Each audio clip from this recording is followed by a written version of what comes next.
Ang pangalang Hong Kong ay nakuha sa salitang Cantonese na Hyung Gong na literal na ibig sabihin ay mabango na daungan. Ito ay dahil ng sinuunang panahon ang Hong Kong ay kilala sa pakikipagkalakaran nito ng mga mababangong mga insenso. Kaya naman ito ay ang tumatak sa buong mundo. Ngunit sa likod ng maunlad na bansa at sa nagtataasang mga gusali, nakatago ang lihim na tila ba problema rin ng kahit na anong mga mauunlad na mga bansa. Sa Hong Kong matatagpuan ang isa sa pinakamalaking agwat ng mga mahihirap at mga mayayaman. Kaya naman atin pang pag-usapan ang tinagurian na ang kabaong na tahanan. Isa sa pinakamahal na lugar na pwedeng tirhan ay ang bansa ng Hong Kong. Ngunit isa rin ito sa pinakamaliit. Sa sukat na 46 square meters, mahigit po sa 30 tao ang doon ay nakatira. Tig-8 talampakan na kwarto po sila. Ang lapad naman ito ay mas masikip sa isang normal na pintuan.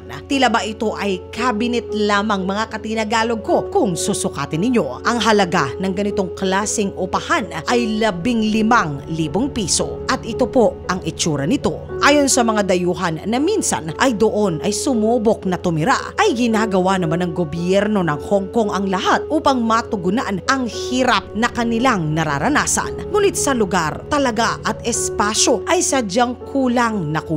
Sa ganitong klase ng tirahan, kadalasan matatagpuan ang mga retirado na walang pensyon, ang mga katatapos lamang sa eskwelahan, may sakit sa kaisipan at kahit pa mga nagtatago sa batas. Naroon din ang mga taong pinagkaitan ng tamang kaisipan. Sa bansang Hong Kong, mga katinagalog, ang normal na sahod ng isang normal na empleyado ay umaabot po sa 3,000,000 piso. Ito po ay kada taon. Ngunit sa mahal din naman ang bilihin ay matindi rin ang kanilang kakaharapin. Ang isang tinaguriang bahay na kabaong ay 15 piso buwan-buwan ang upa. Kung nais naman na may kakaunting lugar para sa inyong kusina ay maghanda namang magbayad ng mahigit sa 103,000 piso. Ang mag-asawang ito kasama ang 6 na buwang gulang na anak nila ay ganito na ang pamumuhay sa loob ng 4 na taon. Ayon sa kanila na wala naman silang magagawa kundi ang maghintay na mabigyan sila ng gobyerno ng kanilang proyekto na mura na pabahay. Ayon sa talaan na galing mismo sa gobyerno ng Hong Kong, ang tagal ng paghihintay sa mura nila na pabahay ay umaabot mula sa 4 na taon hanggang sa 10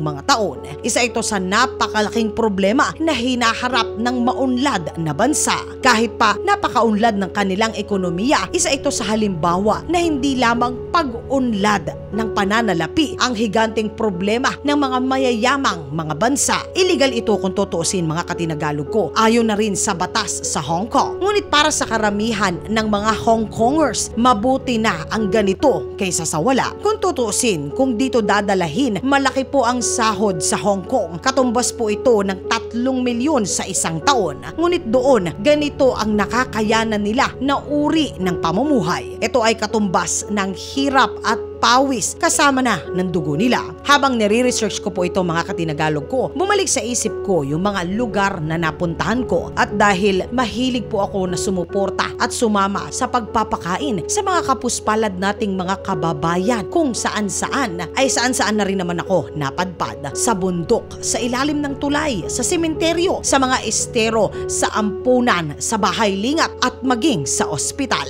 Napapaisip po ako, ano nga ba ang dapat na ireklamo o sino nga ba dapat ang nagrereklamo? Ang kalagayan ba ng ating ekonomiya? Katamaran ba? Kamalasan? Maling pamamalakad ba? Sa gobyerno ba? O sa mismong nasa sa tao na? Kasi sa dami ng napuntahan ko at mga taong nakausap ko ay may kanya-kanya po sila na mga kwento. Kaya po sabihin man nila na mababaw ang kaligayahan ko, sa dami ng nakita at narinig ko, nagpapasalamat na po ako kung ano ang biyaya na mayroon ako. Tila ba ang susi po talaga lahat, mga katinagalog ko, sa buhay nating ito ay ang salita na pagiging kontento. Mga katinagalog ko, ano po ba ang pinagpapasalamat nyo sa araw na ito? Isulat po ang inyong saloobin sa comment section sa ilalim. Ito po ay upang sama-sama na ating basahin. Mga katinagalog ko, maraming salamat po sa pagsama ninyo sa segment natin sa araw na ito.